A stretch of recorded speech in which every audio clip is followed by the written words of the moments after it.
Welcome back to another episode of Historic Headstones of Norfolk. We are here in Petersburg, Virginia today at Blandford Cemetery. We are standing at a very famous headstone. She was a famous actress back in the day in Hollywood. Her name was Patricia Cotten. Her surname was Medina. Although an actor, she had a cut-class English accent. Her Latin looks often prevented her from playing English characters. As her name suggests, she was half Spanish, born in Liverpool, the daughter of Spanish father, a lawyer, a former opera singer, and an English mother. She appeared in more than 50 feature films, many of them costume dramas, was seldom called upon to display much acting ability though. She was an unusually spirited damsel in distress.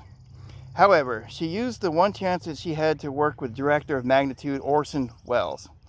In Mr. Arkadin, also known as Confidential Report 1955, to show that she was capable of as Millie in this breathless, globe-trotting film.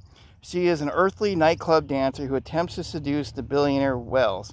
It is through Welles that Medina met her second husband, Joseph Cotten, who was buried here next to her, and he's also a famous actor, to whom she was married for 34 years until his death in 1994. In her late teens, she was tested at Elstree Studios. It was awful, she recalled. The fact is, I couldn't act. I couldn't believe they liked me. But one producer said it was because I was beautiful. She made 10 films in Britain from 1937 to 1945, including The First of the Few in 42, They Met in the Dark in 43, and James Mason, a haunted house comedy. Don't Take It to Heart in 44, opposite of her first husband, Richard Greene. It was around this period that she was given the title The Most Beautiful Face in the Whole of England in 1945. She moved to Los Angeles with Greene, who already made a career there.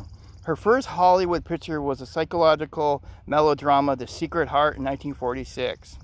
After playing stooge to a talking mule, Francis, in 1950, and to Albert and Costello in the Foreign Legion in 1950, she embarked on her swashbucklers lady period.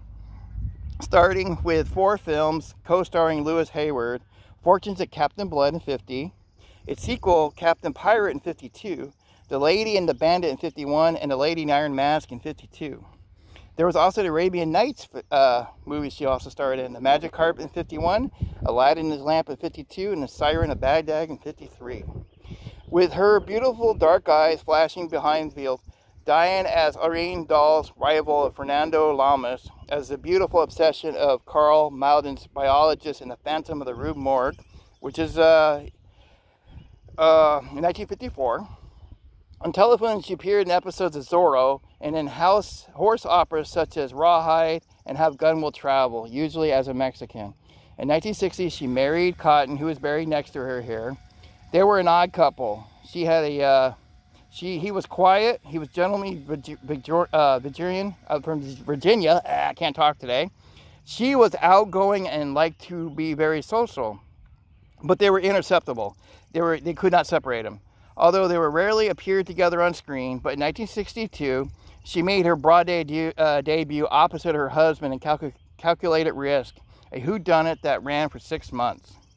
One of her few films over the last decades was Robert Ulrich's The Killing of Sister George in 1968, in which she played a dominatrix. When Cotten's health deteriorated, she devoted herself to him, her husband, working only here and there. In 1998, she published her memoirs, Laid Back in Hollywood. She was born in July 19th, 1919, and died April 28th, 2012. Alright guys, take care and I hope you enjoyed this. I love finding stones like this. We're going to eventually do her husband too. He's buried in the same lot as her. He's also very famous, but since we're 2 hours away, we can only select what we can do today. Alright guys, take care and we'll see you later.